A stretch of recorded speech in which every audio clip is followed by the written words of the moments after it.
Good morning, नमस्कार सभी साथियों को। आज हम रीट 2024 की जो आने वाली भर्ती है, प्री हो या मेंस हो, दोनों के लिए साथियों बाल विकास व शिक्षण विधियों से जो टेस्ट सीरीज चलाई जा रही है, रोज 20 प्रश्नों की श्रृंखला। नए प्रश्न आपको देखने को मिलने वाले हैं, लेवल 1 के लिए भी और लेवल 2 के लिए भी, प्री हो या मेंस हो, चाहे पात्रता का एग्ज़ाम हो या फिर मेंस मुख्य भर्ती का एग्ज़ाम हो। साथियों, दोनों में ही आपके बाल विकास और शिक्षण विधियों के प्रश्न पूछे जाते हैं, दोनों लेवल में। तो बहुत ही शानदार प्रश्नों के साथ में आज के इस वीडियो को शुरू करते हैं। चलिए पहला प्रश्न देखेंगे साथियों। प्रश्न संख्या 1 है, यहाँ पर देखिएगा। बीच में हमने तीसरा पेपर है ये ना, बीच में हमने लगभग 2-3 महीने का विराम लिया था। उसके बाद में साथियों वापस से तैयारी शुरू की है। तो अगर आपने भी विराम ले रखा था तो रेगुलर 10 से 15 मिनट निकाल करके रोजाना इन प्रश्नों को जरूर हल करिएगा। प्रश्न नंबर 1 है, इनमें से कौन सा गुण व्याख्यान विधि का नहीं है? पहला है यह मनोवैज्ञानिक विधि है, दूसरा है यह विधि उच्च कक्षाओं के लिए उपयोगी है, तीसरा है यह कम खर्चीली विधि है, और चौथा है यह कम समय में अधिक ज्ञान देने वाली विधि है। तो जो आपको व्याख्यान विधि का गुण इनमें से नहीं लगता है, उसका चयन आपको प्रश्न संख्या 1 में करना है। साथियों, बात करें पहले प्रश्न के सही उत्तर की, तो पहले प्रश्न का सही उत्तर है आपके विकल्प नंबर 1। यह मनोवैज्ञानिक विधि है, ये व्याख्यान विधि का गुण नहीं है, क्योंकि व्याख्यान विधि एक शिक्षक केंद्रित विधि है और अमनोवैज्ञानिक विधि मानी जाती है साथियों। तो पहला विकल्प आपका आंसर होगा प्रश्न 1 का। बाकी उच्च कक्षाओं के लिए व्याख्यान विधि अधिक उपयोगी है, कम खर्चीली है और कम समय में इससे अधिक ज्ञान भी दिया जा सकता है। तो विकल्प 1 आपका आंसर है पहले प्रश्न का। प्रश्न संख्या 2 की ओर बढ़ते हैं। दूसरा प्रश्न है, एक 8 वर्षीय बालक अपने छोटे भाई की तरह चलता है, यह उदाहरण है किसका? प्रतिगमन का, दमन का, युक्तिकरण का और क्षतिपूर्ति का। तो देखो, बात की जा रही है 8 वर्षीय बालक की, कि एक 8 साल का बालक है। अब इसका भी कोई छोटा भाई होगा, छोटा भाई मतलब यूँ मान के चलिए 3-4 साल का होगा, तो घुटनों के बल वो चलता है उस प्रकार से, ठीक है। तो उसकी तरह वो बालक, जो 8 वर्ष का बालक है, वो चल रहा है, मतलब वो पूर्व की अवस्था में लौट रहा है, जिसको प्रतिगमन के नाम से जाना जाता है। समायोजन की जो अप्रत्यक्ष विधियां हैं साथियों, उसके अंतर्गत ये आती है। तो पहला विकल्प दूसरे प्रश्न का आंसर है। नेक्स्ट प्रश्न संख्या 3 की ओर बढ़ेंगे। देखो, एक प्रश्न साइकोलॉजी का, फिर एक प्रश्न टीचिंग मेथड, फिर साइको, फिर टीचिंग मेथड, इस प्रकार से प्रश्नों का क्रम जमाया गया है। प्रश्न नंबर 3 को देखेंगे। जैसे अभी ये साइकोलॉजी का प्रश्न था, अब वापस तीसरा प्रश्न आपके टीचिंग मेथड का आएगा। प्रश्न नंबर 3 है, भाषाई कौशलों का सही क्रम है सुनना, लिखना, बोलना, पढ़ना, सुनना, पढ़ना, लिखना, बोलना, सुनना, बोलना, पढ़ना, लिखना और सुनना, पढ़ना, बोलना, लिखना। तो आप सभी को पता होगा कि जो भाषाई कौशल है, इनकी संख्या कितनी है साथियों? 4 है, जिनको LSRW शॉर्ट में इस नाम से भी जाना जाता है। एल मतलब लिसनिंग, लिसनिंग मतलब सुनना, ठीक है। एस मतलब स्पीकिंग, स्पीकिंग मतलब बोलना, फिर आर का मतलब रीडिंग, पढ़ना, और डब्ल्यू का मतलब राइटिंग, लिखना। तो सुनना, बोलना, पढ़ना, लिखना, इस क्रम में बालक जो है भाषा सीखता है। तो भाषाई कौशल भी ये है, इस वजह से तीसरे प्रश्न में तीसरा विकल्प आपका आंसर है। नेक्स्ट प्रश्न संख्या 4 की ओर बढ़ेंगे। चलिए चौथा प्रश्न देखेंगे। प्रश्न नंबर 4 है, स्पीयरमैन की अवधारणा के अनुसार जी इंगित करता है समूह बुद्धि को, आनुवांशिक बुद्धि को, सामान्य बुद्धि को और श्रेणीगत बुद्धि को।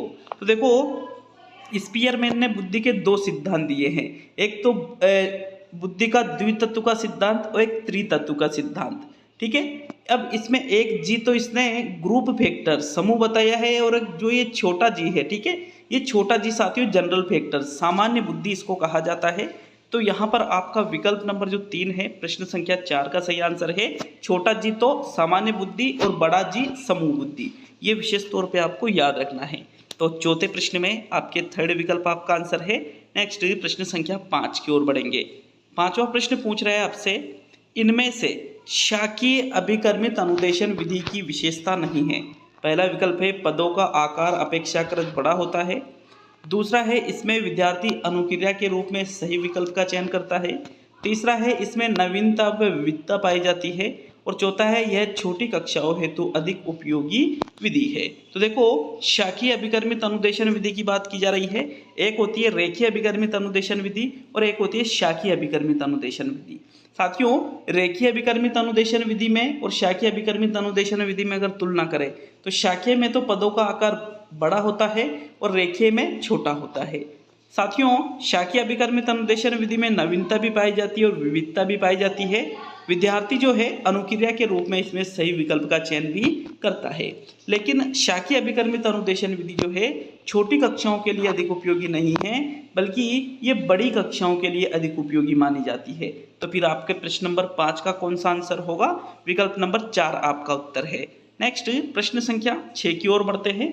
छठा प्रश्न पूछ रहा है, नेहा नवीनतम चलचित्र दृश्यम 2 देख रही है क्योंकि वह नायक व उसके परिवार की स्थिति को जानने हेतु सब्र नहीं कर पा रही है। यह उदाहरण है आंतरिक अभिप्रेरणा का, बाह्य अभिप्रेरणा का, आंतरिक व बाह्य अभिप्रेरणा का, और न तो आंतरिक न बाह्य अभिप्रेरणा।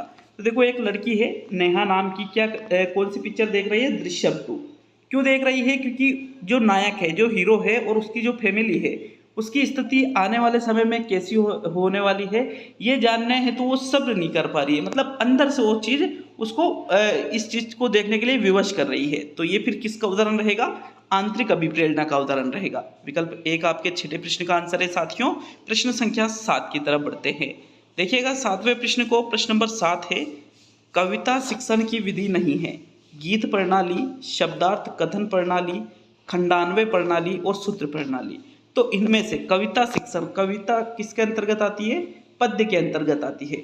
और जो कविता शिक्षण की विधि नहीं है भाई, गीत भी बिल्कुल पद्य के अंतर्गत ही आता है। तो कविता को गीत के माध्यम से भी पढ़ाया जा सकता है, खंडान्वय विधि के माध्यम से भी आप पढ़ा सकते हो, और शब्दार्थ कथन प्रणाली के माध्यम से भी आप कविता शिक्षण को बच्चों को पढ़ा सकते हो। लेकिन जो सूत्र प्रणाली है, सूत्र प्रणाली कविता शिक्षण की विधि नहीं है, बल्कि सूत्र प्रणाली तो व्याकरण शिक्षण की विधि है। किसकी विधि है मित्रों? व्याकरण शिक्षण की विधि है। विकल्प नंबर 4 आपके प्रश्न संख्या 7 का सही आंसर है। नेक्स्ट प्रश्न संख्या 8 की ओर बढ़ते हैं। यहाँ पर देखो 8वां प्रश्न क्या पूछ रहा है? प्रश्न संख्या 8 है, अदिति प्रातःकालीन कक्षा में जाने के कारण नाश्ता कभी कभी कर पाती है। पेट खाली रहने व पेट में गड़गड़ाहट होने के कारण उसे खाने की इच्छा होती है। यह इनमें से किसका उदाहरण है? अभिप्रेरणा का, अंतर्नोद का, आवश्यकता का और बाह्य अभिप्रेरणा का। तो देखो सीधी सी बात है, यहाँ पर एक लड़की है अदिति, प्रातःकालीन सुबह सुबह वो क्लास में चली जाती है, जिसके कारण वो नाश्ता कभी कभी कर पाती है, कभी नहीं कर पाती है। और जब उसका पेट खाली रहता है, वो नाश्ता नहीं करती है, तो पेट में क्या होती है? गड़गड़ाहट होती है साथियों। इसके कारण उसके अंदर खाने की इच्छा जागृत होती है। तो ये बाह्य अभिप्रेरणा तो है नहीं, ठीक है। अभिप्रेरणा, अंतर्नोद या आवश्यकता, तो भाई उसको क्या लग रही है? भूख। और भूख क्या है? अंतर्नोद का उदाहरण है। और भोजन क्या है? अगर यहाँ पर वो यूं होता कि वो खाना खाती है, तो खाना खाती है तो फिर वो भोजन उसकी आवश्यकता हो जाता, ठीक है। तो यहाँ अंतर्नोद भूख, क्योंकि भूख को किसके अंतर्गत रखा जाएगा? अंतर्नोद के अंतर्गत। विकल्प नंबर 2 आपके प्रश्न नंबर 8 का सही आंसर है। नेक्स्ट प्रश्न संख्या 9 की ओर बढ़ेंगे साथियों। प्रश्न संख्या 9 में क्या है? भाषा शिक्षण में दृश्य श्रव्य साधनों का मुख्य प्रयोजन, प्रयोजन मतलब उद्देश्य, उद्देश्य पूछा गया है भाषा शिक्षण में। जो दृश्य श्रव्य साधनों का हम उपयोग करते हैं, मतलब सहायक सामग्री के रूप में, तो इसका क्या उद्देश्य है, क्यों उपयोग किया जाता है? देखो पहला विकल्प कह रहा है शिक्षक के कार्य को सरल बनाने के लिए, दूसरा है विद्यार्थियों की जो विभिन्न इंद्रियां हैं इनको क्रियाशील बनाने के लिए, तीसरा है छात्रों को नवीन उपकरणों की जानकारी देने के लिए, और चौथा है कक्षा को नियंत्रित करने के लिए। तो भाई नियंत्रित करने के लिए तो नहीं होगा, पहला, दूसरा या तीसरा। तो मैंने आपको जब इन चीज़ों को विस्तार पूर्वक पहले पढ़ाया था, अच्छी तरह से बताया था कि दृश्य श्रव्य जो साधन होते हैं इसका मुख्य उद्देश्य क्या होता है? छात्रों के विभिन्न इंद्रियों को क्रियाशील बनाना। साथियों विकल्प नंबर 2 आपके प्रश्न संख्या 9 का आंसर है। नेक्स्ट प्रश्न संख्या 10 की ओर बढ़ते हैं। तो चलिए 10वां प्रश्न देखेंगे। इनमें से कौन सा कथन सही नहीं है?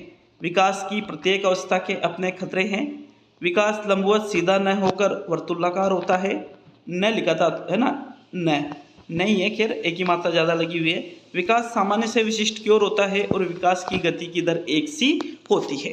तो इनमें से जो कथन सही नहीं है उसका प्रश्न संख्या 10 में आपको चुनाव करना है। साथियों, बात करें अगर हम तो विकास की जो कोई सी भी अवस्था है, प्रत्येक अवस्था के अपने खतरे होते हैं।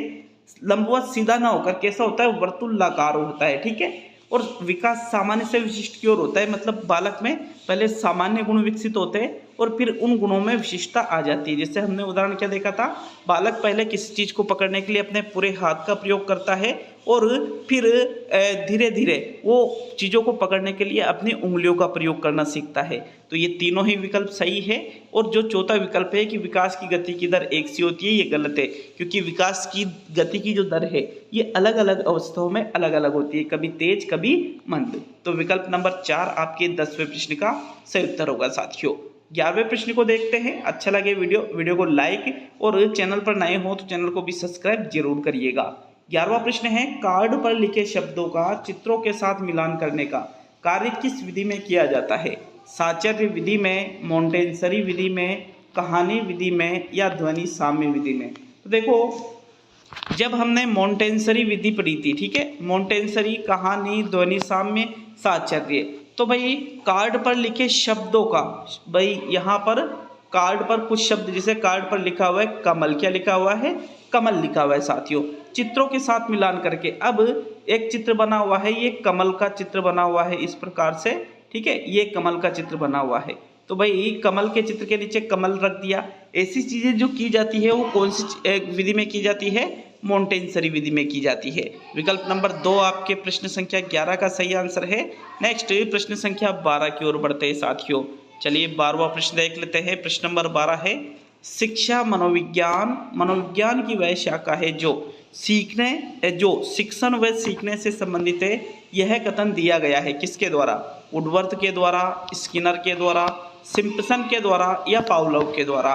तो भाई देखो, शिक्षा मनोविज्ञान की ये जो परिभाषा दी गई है ये इनमें से किसने दी है? तो शिक्षा मनोविज्ञान क्या है? मनोविज्ञान की वह शाखा है जो शिक्षण और सीखने से संबंधित है। ये जो परिभाषा दी गई है B.F. स्किनर के द्वारा दी गई है, ब्रूसस फ्रेडरिक स्किनर के द्वारा। दूसरा विकल्प आपके 12वें प्रश्न का आंसर है। नेक्स्ट प्रश्न संख्या 13 की ओर बढ़ते हैं। तो चलिए 13वें प्रश्न को देख लेते हैं। मूल्यांकन का रचनात्मक तथा योगात्मक रूप से वर्गीकरण किसने किया?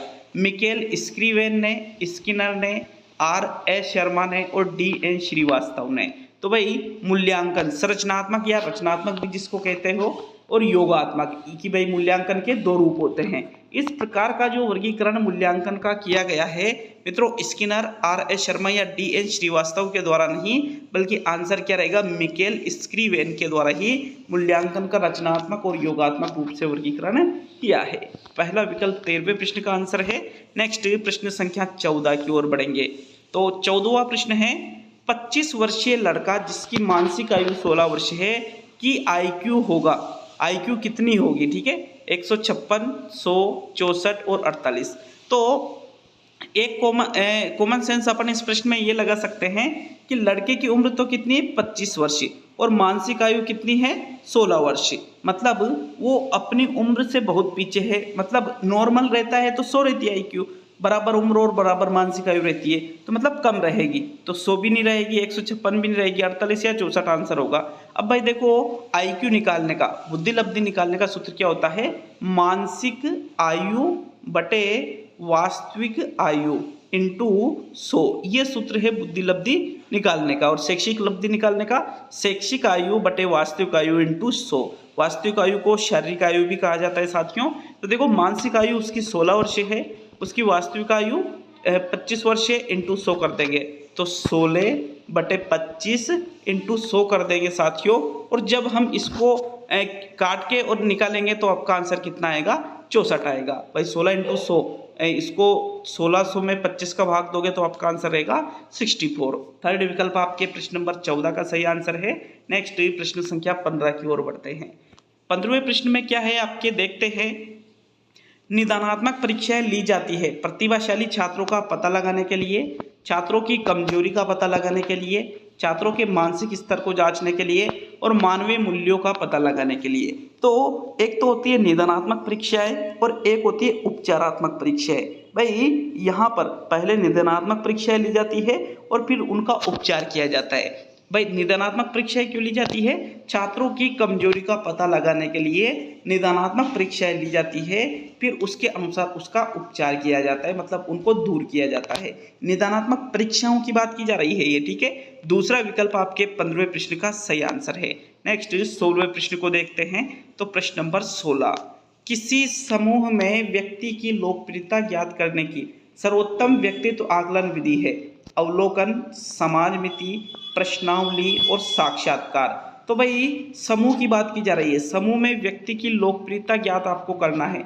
अब सर्वश्रेष्ठ विधि, जब हमने समाजमिति विधि पढ़ी थी जेकब एल मोरेनो की, साथियों इसमें अच्छे से बताया था कि भाई समूह में लोकप्रियता ज्ञात करने की यह सर्वश्रेष्ठ विधि है। जैसे नेता का चयन करना है, कोई सा भी जैसे सरपंच वगैरह है, विधायक है, इनका चयन इसी विधि से किया जाता है। विकल्प नंबर 2 आपके प्रश्न नंबर 16 का सही आंसर है। नेक्स्ट 17वें प्रश्न की ओर बढ़ते हैं साथियों।